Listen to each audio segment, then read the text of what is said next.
Well, this is surprising. Yeah, it's weird. I don't think anyone could have seen this coming. So we've talked about the Disney streaming service that they want to start up here. I want to say 2019, so right around the corner, maybe. Part of their strategy and part of their lineup they would like to do, especially with the original content, is they want to have what they call second-tier Marvel heroes who haven't had their own movie and aren't going to get their own movie, but are in the current MCU movies as supporting characters. Namely, Loki and Scarlet Witch. It just couldn't be done with Loki. That's what I found funny. Like, Infinity War spoilers, I guess. So I was just like, they couldn't keep him away for too long. You can't keep a good. Everyone loves him for some reason. God of Mischief down, you know. I don't know. Do you like Loki that much? He's endearing. He has his qualities. I mean, I like him, but like, it seems like there's like people who are like. I think maybe it's just because Tom Hiddleston is hot. Tom Hiddleston is a really good actor. I enjoy him playing the character. So you heard us right. They are going to be making shows for Scarlet Witch and Loki. Separate shows. Yeah, they're not pairing them up.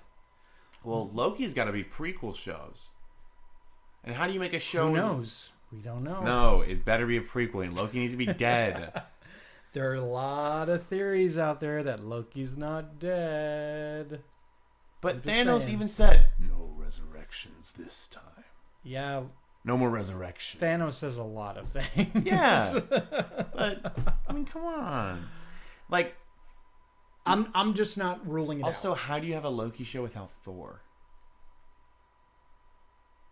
They're not going to have Chris Hemsworth in this show. That's what I'm saying. How?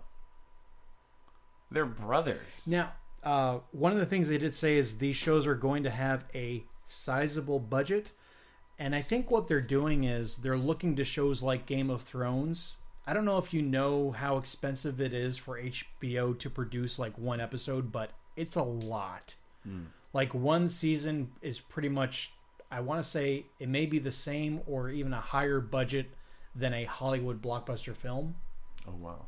Yeah, it's a pricey show to make. So I think Disney is seeing the success of a show of that caliber happening. And I don't watch Game of Thrones, but I talk to people who do, like my coworkers, and they say that like the effects are incredible. Like they're indistinguishable from a movie that you would watch. Wow. So if they're putting that much work into something like that, I could totally see Disney being like, we can do that. We're Disney. Mm-hmm. You know? Yeah, we've got Marvel characters that everybody knows that they're going to want to watch. Yeah, especially and Star Loki. Wars characters. Oh, interesting. So it's not a thing yet, is it? That we know they're gonna do. Well, they're doing the final season of Clone Wars on the streaming season, and wait, that old show? Yeah, we talked about this. Yeah, but wait a minute. I think we did. They're bringing it back. They're just gonna do one final season because they didn't finish the show. That's so weird with like the same voice actors and everything. Mm-hmm. Wow. Okay. I want to watch it. So there's not plans for like a live action show yet? There might be. There's actually talk of a show that's going to take place 7 years after the end of Return of the Jedi. Just with just random characters within the world just interacting. I don't know. Yeah, I don't know. Like I just learned about that. Yeah.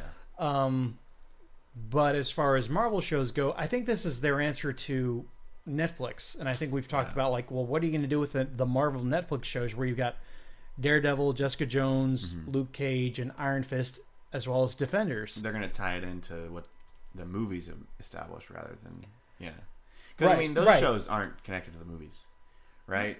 The like Netflix Marvel shows. They do take place in the same universe. The Netflix shows take place in the same universe, but not as the movies, right? Like they're not in the MCU. Yes. They are? They are. They reference events which happen in the MCU. Think of it like... But it's just way smaller scale, so it's not really... It's like important. Agents of S.H.I.E.L.D. Like, I just finished watching Iron Fist Season 2. By the way, I... Just real quick here. I thought... Oddly enough, I thought Season 1 was actually better. I didn't like Season 1 that much. I really didn't like season 2. Everything's like smaller scale. It was shorter. A lot fewer characters, a lot fewer locations. A lot of people are saying they like season 2 better. And they do some weird things. I'm not going to spoil anything, but the way season 2 ends, like Luke Cage, season 2 ends on a bombshell. This just ends on a what in the world am I looking at kind of moment. I'll have to ask you about that. Yeah. Off camera. It is weird. It is so weird. I can't believe that. I'm not that familiar with the comic history of Iron Fist, but if this is where the comics go, wow. Just really strange. But I do think this is Disney's way of competing with those, because I don't think they can get those from Netflix. I think Netflix is a part owner of those shows. So I don't even think like they're going to cut off a season and say like, oh, well, they might be able to do that. They might be able to, like, after season 3, be like, okay, well, seasons 4 and onward will now just be on Disney. Oof. Yeah. Disney must have worked something out, because number one, if Disney does anything better than make content and really good movies, they know their legal shenanigans. They know how to work things in their favor almost 100% of the time. I mean, yeah, they own the government, so the Illuminati. Don't tell anybody that. Walt Disney's still alive. It all starts with Mickey. Yeah. But no, aside from that, back to reality here. They did these Marvel Netflix shows after Disney owned Marvel.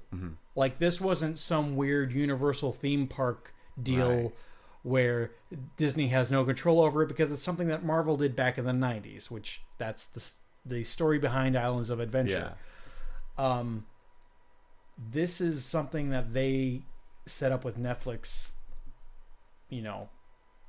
with Disney at the helm. So I think that there probably is something that will eventually move those shows over. But in the meantime, and by the way, Loki is going to be played by Tom Hiddleston. They want it to be that way. You can't have it any other way. Yeah, I don't. No one would like him. Like I said, they only like him because Tom Hiddleston's hot, and maybe because he's a good actor.